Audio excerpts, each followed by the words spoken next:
Welcome Trinidad and Tobago to a News 4 report, a product of the Government Information Services Limited. I'm Joseph Lopez. Let's take a look at our headlines. The 2014-2015 law term is officially opened with high-ranking members of the legal fraternity as well as national dignitaries. The Tourism Minister hosts the final consultation on the establishment of the Sugar Heritage Project and Museum. And the Ministry of Health secures the green light from Cabinet to increase subventions to a number of NGOs, including the Cancer Society. Welcome and thank you for joining us. Top of the news. Citizens in and around the capital city today witnessed another successful opening of the law term. The opening took its usual format of an interfaith service, followed by a procession and an address by the Honorable Chief Justice. The 2014-2015 law term has been officially declared open. On Tuesday, the ceremonial opening began with an interfaith service at the Cathedral of the Holy Trinity on Abercrombie Street, Port of Spain. The cathedral was packed with High Court and Appeal Court judges, members of the Industrial Court, Tax Appeal Board, Environmental Commission, masters of the High Court, magistrates and attorneys. Delivering the sermon, Father Clyde Harvey recognized the legal profession as one that should be held in high distinction. Like a religious calling, it summons the resources of both intellect and will. You are expected not only to be aware of the loyalties that may taint and corrupt your judgment, but also to liberate your will from the influence of these. You must be capable of both discerning truth intellectually and loving it with a passion that ensures faithful implementation. Your calling is both legal and prophetic. Chief Justice Ivor Archie then led a short procession of judicial officers, lawyers and other dignitaries to the Hall of Justice on Knox Street. It was outside of the Hall of Justice that the Chief Justice inspected the Guard of Honor before making his way to the Convocation Hall, where he delivered his annual address before His Excellency President Anthony Carmona and Prime Minister the Honourable Kamla Persad-Bissessar SC, among others. There are some positive developments on the horizon, which, if pursued to completion and full execution, can be of tremendous value.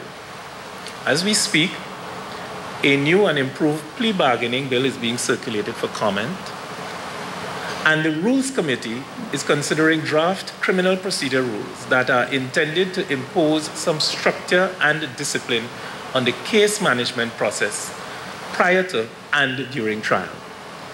Both of these reforms, I hasten to add, will require the cooperation of the prosecution and the defense bar, since, at least for the time being, effective sanctions for non-compliance are limited. The Chief Justice went on to note a number of other positive outcomes during the last law term. I mentioned earlier the challenge we set ourselves to have no judgments outstanding for more than 6 months at the completion of the law term. There has been a Herculean effort on the part of the bench, and while we were not 100% successful, I want to commend those honorable judges who have none outstanding, and also those who have considerably cut in to their number of outstanding judgments. I want to commend them for their tremendous effort and their teams. There were only 15 judgments outstanding for more than 6 months as of the 31st of July, which is a fraction of 1% of the total disposed of. But we want to do better. This year's address was the Chief Justice's 6th since being appointed to the position in 2008. This is the only occasion on which the Chief Justice can publicly comment on issues, as it is deemed injudicious for any sitting Chief Justice to do so at any other time. Nikolai Edwards, News 4. More news after the break. Stay with us.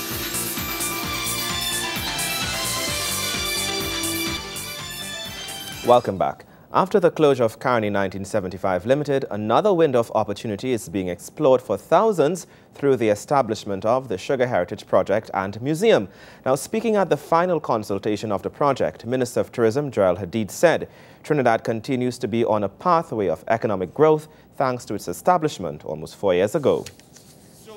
Speaking at the final public consultation of the Sugar Heritage Project and Museum, MP for Couva South Rudranath Indar Singh said, when one reflects on the history of this country, every ethnic group that came to Trinidad and Tobago came as a result through the existence of the local sugar industry.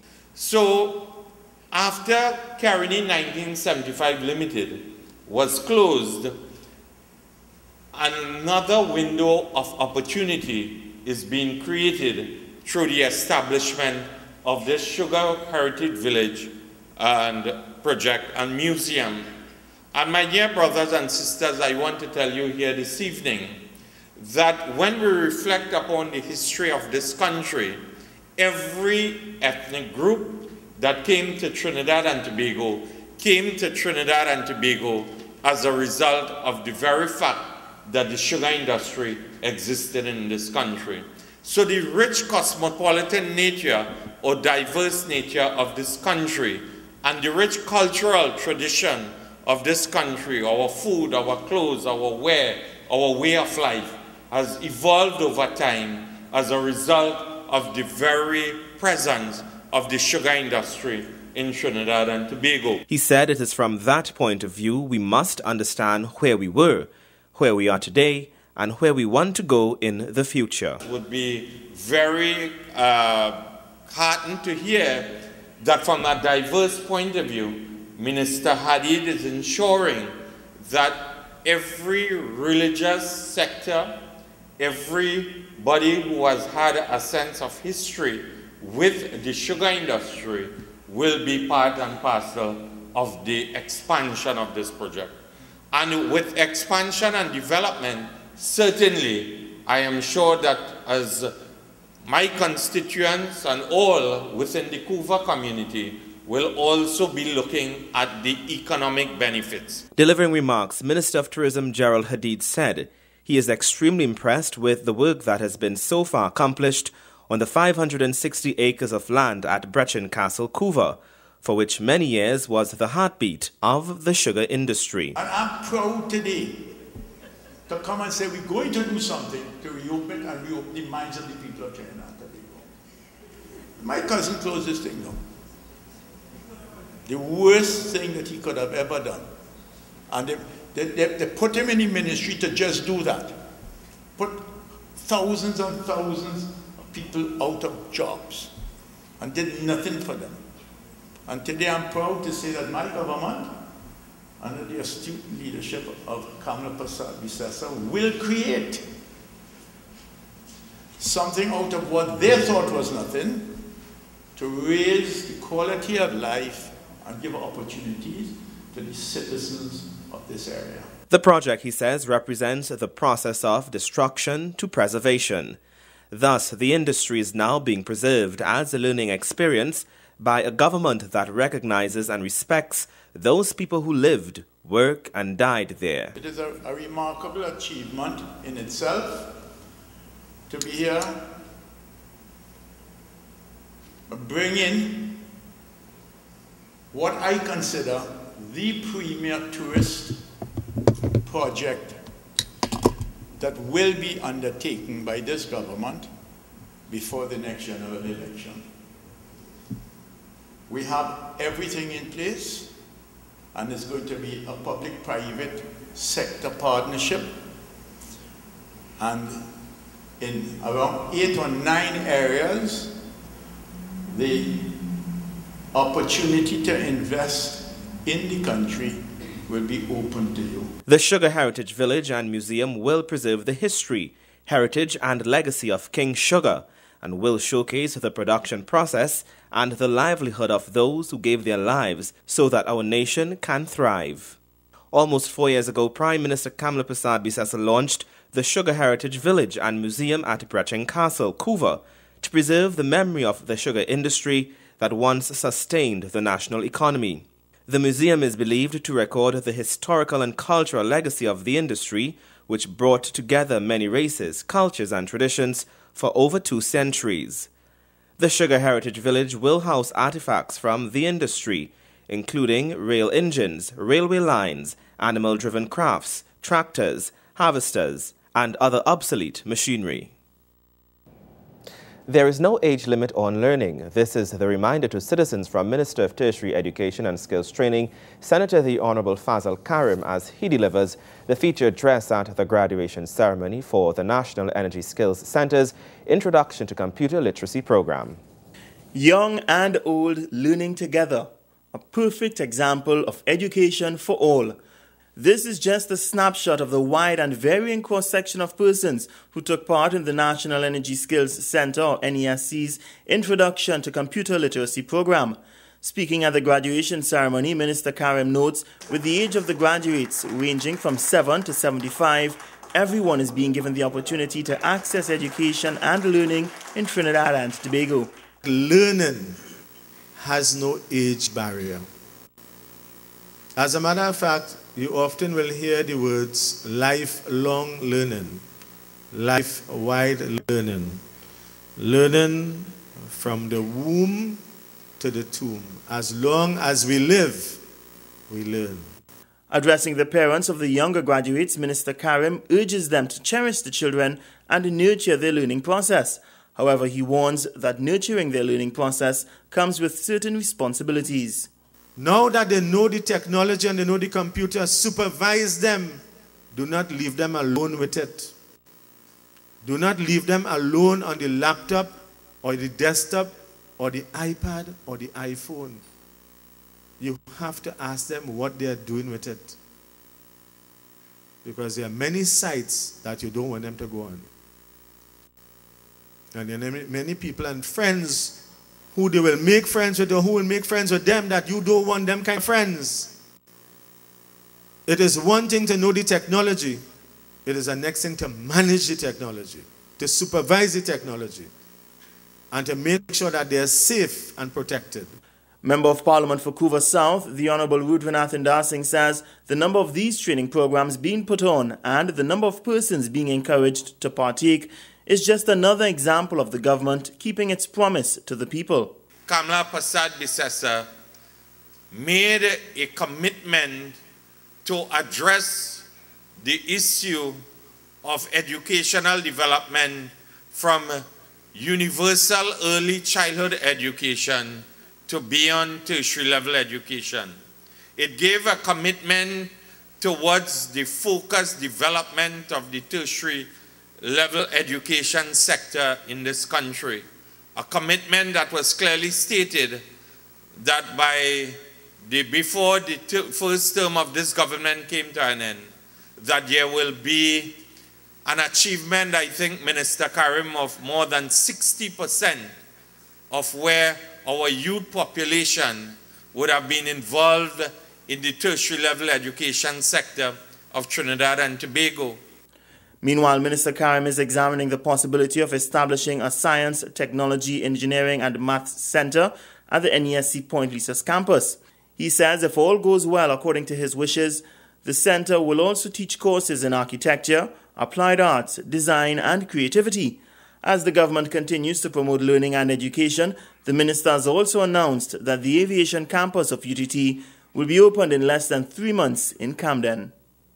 Gregory McBurney, News 4. We'll take a break. You're with News 4.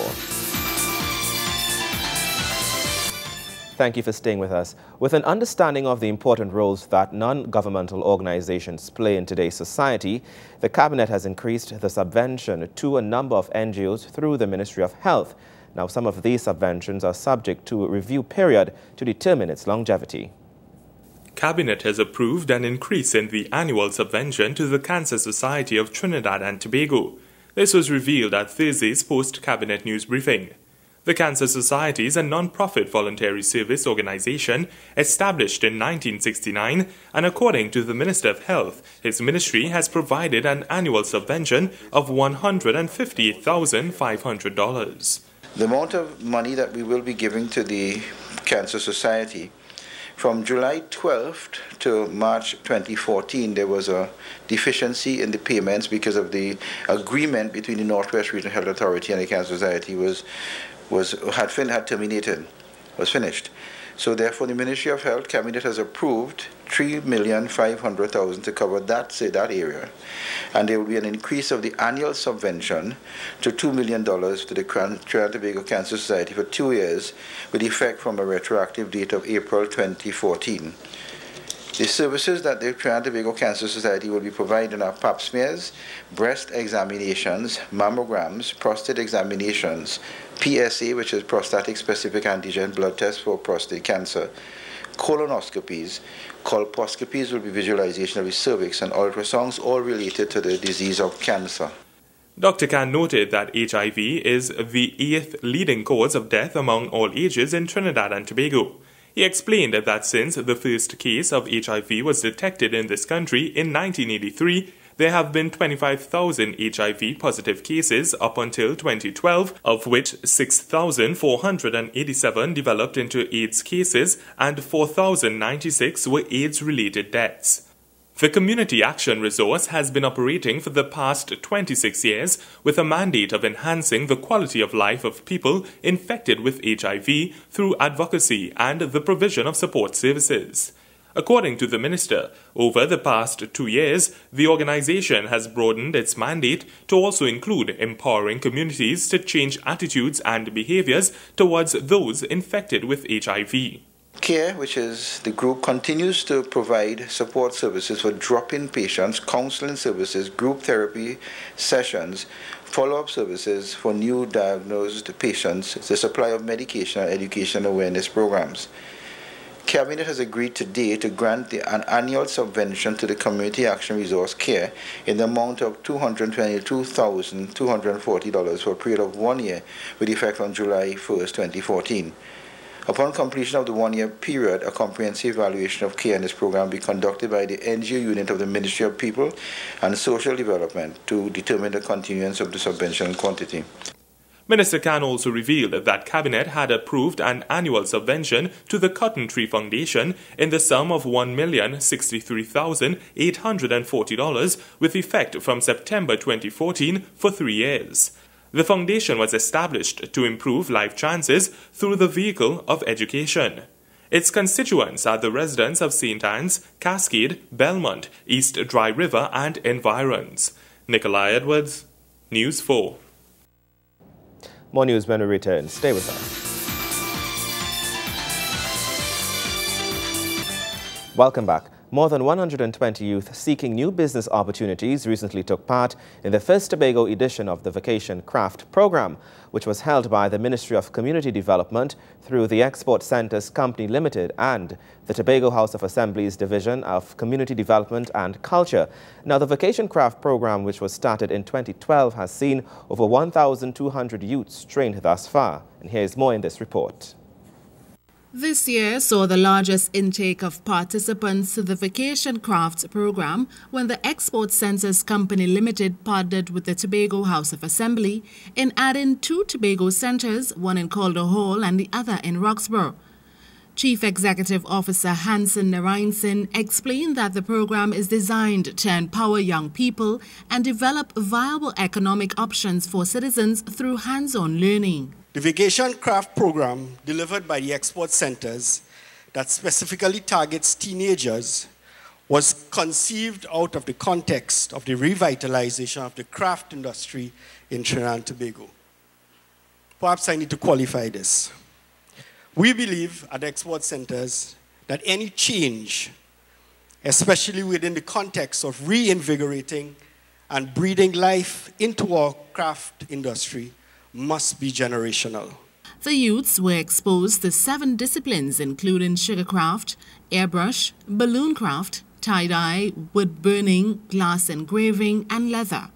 According to Mr. Narayansin, the company would like to do much more for residents in Tobago. Dr. Angus, it is our hope that through your good offices, Export Centres can deliver in Tobago the adult training handicraft program in October of 2014 at these 2 locations. This adult program is, in addition to the teaching of craft, is designed to cultivate and harness the entrepreneurial skills and abilities of trainees for the sole purpose of engaging in sustainable business opportunities. Secretary for Community Development and Culture, Dr. Denise Soyafat Angus, in her feature address, thanked the Export Centers Company for partnering with the Tobago House of Assembly.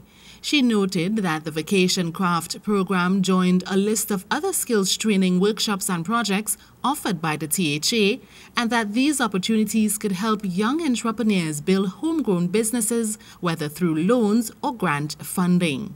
We are able to give you $25,000 plus a coach. These are monies that you don't have to repay. If you have a good business proposal and the skills you've just learned, you add a business proposal to it, and the money is there waiting on you, $25,000 to get you started. Chairman of the Export Centers Company Limited, Michelle Solomon Bashk, adds that this approach of using craft and skills training to facilitate private sector development remains one of the objectives of the program. Our company is trying to empower all young business people to be entrepreneurs, not through the normal stereotype way, but through being artisans, through the arena of craft and craft development. Reporting from Tobago, Natoya Johnson, News 4. Thank you, Latoya. Well, that's how we wrap up this edition of our News 4 report, a product of the Government Information Services Limited. Remember, you can view a repeat of our newscast weekdays at 6 a.m. and feel free to visit our Facebook page at www.facebook.com/OurTV4, and you can visit our YouTube channel at www.youtube.com/TheGISLTD. I'm Joseph Lopez. Thank you for joining us.